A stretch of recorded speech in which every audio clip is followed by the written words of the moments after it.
दरअसल 3 शब्द याद कर लीजिए, हिंदू, मुसलमान, पाकिस्तान। यदि ये सबसे ज्यादा बीजेपी में किसी ने ये वर्ड को यूज किया है तो वो कोई और नहीं, बिहार के और बीजेपी के फायर ब्रांड हिंदू नेता कहे जाने वाले गिरिराज सिंह जी। तो वो आज जो है 18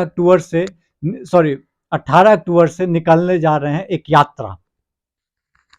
यात्रा का नाम है हिंदू स्वाभिमान यात्रा। दरअसल हिंदू स्वाभिमान यात्रा की जरूरत क्यों पड़ी, जबकि आप 20 साल से सत्ता में है बिहार में, लगभग 1.5 साल इधर 1.5 साल 3 साल हटा देते हैं तो आप कितना 17 साल से सत्ता में है, उसके बाद हिंदू स्वाभिमान यात्रा निकालने की जरूरत पड़ रही है, तो ये शर्म की बात होनी चाहिए। आप 10 साल से केंद्र में मंत्री हैं, उसके बाद भी आपको हिंदू स्वाभिमान यात्रा की जरूरत पड़ रही है, तो ये आपके लिए शर्म की बात होनी चाहिए। आप लगातार मिनिस्टर रह चुके हैं, यूनियन मिनिस्टर, उसके बाद भी यदि इस यात्रा की जरूरत पड़ रही है तो इस शर्म की बात होनी चाहिए। ये बहुत स्वाभिमान की बात नहीं हिंदुओं के लिए। आपके हिंदू स्वाभिमान क्या है? हिंदू लोहा फैक्ट्री में 10 हजार के काम करता है तो उसका स्वाभिमान कैसे जगाइएगा? स्वाभिमान जग गया तो आपको वोटो नहीं देगा। हिंदू का स्वाभिमान यदि जग गया तो 5 हजार 10 हजार 12 हजार के लिए ईटा उठा के चलता है, बालू उठाता है, कहीं डायमंड कटिंग में पहुंचता है, कहीं पतंग के फैक्ट्री में काम करता है, तो आपको एको वोट नहीं देने वाला है। यदि उसका स्वाभिमान जग गया तो आप खड़ा नहीं हो पाइएगा बार बार जो आप चुनाव जीत के आ रहे हो। स्वाभिमान की बात कर रहे हैं। अभी हाल ही में मुजफ्फरपुर में एक सेमीकंडक्टर के क्या क्या उन्होंने डाला सीईओ ने कि भाई साहब यहाँ रोड नहीं है, ड्रेनेज सिस्टम खराब है, तो ये आपको सुधार करने की जरूरत नहीं है। लेकिन स्वाभिमान जगाने निकले हैं कहा, वो भी सीमांचल के इलाके में।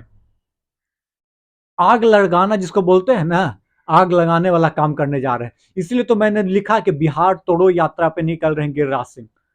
बिहार जोड़ो यात्रा नहीं, बिहार तोड़ो यात्रा।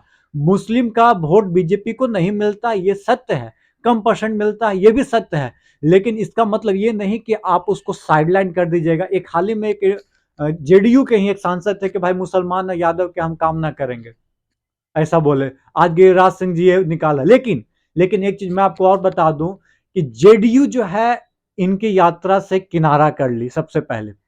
अब जो है सेकंड बात बता देते हैं। दिलीप जायसवाल जो इनके अध्यक्ष हैं वो भी बोल रहे हैं कि भाई ये भाजपा का यात्रा नहीं है, भाजपा का नेता निकाल रहा है, भाजपा का मिनिस्टर निकाल रहा है, लेकिन भाजपा का यात्रा नहीं, वो उनका इंडिविजुअल यात्रा है।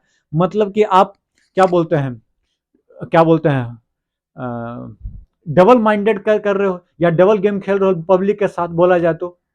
भाजपा का यात्रा नहीं है पर भाजपा का नेता निकाल रहा कैसे रहा है, भाजपा का यात्रा नहीं है तो। दरअसल सबसे पहले मैं यात्रा का रूट बता देता हूं। सबसे पहले आपको भागलपुर से यात्रा 18 तारीख को शुरू हो रहा है। भागलपुर का मैं बता देता हूं, सुल्तानगंज जब आप जाओगे बोलबम तो देवघर जाने के लिए सुल्तानगंज से जल उठाता तो कितना अच्छा व्यवस्था है कि मैं आपको तहे दिल से नीतीश कुमार को शुक्रिया पहले भी कर चुका हूं। तो पता नहीं यहाँ हिंदू को कैसे जगाएंगे और क्या जगाएंगे। बहुत अच्छा व्यवस्था किया जा चुका है सुल्तानगंज में। भागलपुर से उठाएंगे, भागलपुर बूढ़ानाथ मंदिर से ये यात्रा शुरू होगी 18 अक्टूबर की। 18 अक्टूबर को कल से शुरुआत होगी। कटिहार 19 अक्टूबर को पहुंचेगा। 20 अक्टूबर पूर्णिया, अररिया 21 अक्टूबर, 22 अक्टूबर किशनगंज। ये सीमांचल का इलाका है, कटिहार, पूर्णिया, अररिया, किशनगंज, जहां पे हिंदू कम संख्या में बोले जा सकते हैं। एक बात बता रहे हैं आपको हम, सीमांचल के इलाका भागलपुर को छोड़कर बाकी सब सीमांचल का इलाका है। यहाँ पे बीजेपी कमजोर है, इसमें कोई शक नहीं है। इसको मजबूत करना है बीजेपी को, ये बहुत अच्छी चीज है। आप यात्राएं निकालिए, इसमें कोई दिक्कत नहीं है। लेकिन हिंदू का स्वाभिमान मर चुका है क्या? जो आप हिंदू को आप ठेस पहुंचाने वहां जा रहे हैं कि आपका स्वाभिमान मर चुका है। आपका स्वाभिमान, आपके अंदर सोचने की, समझने की, वोट डालने की क्षमता नहीं रही।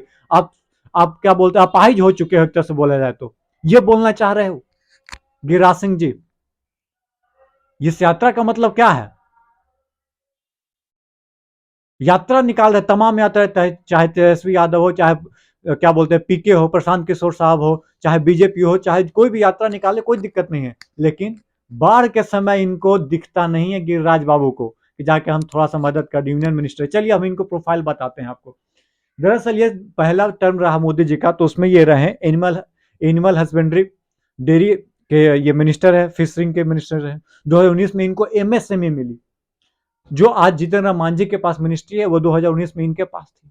माइक्रो स्मॉल मीडियम इंडस्ट्री, ये कितना काम किए, कितना इंडस्ट्री लगवाए, माइक्रो एंड स्मॉल लेवल के बारे में बात किया जाए तो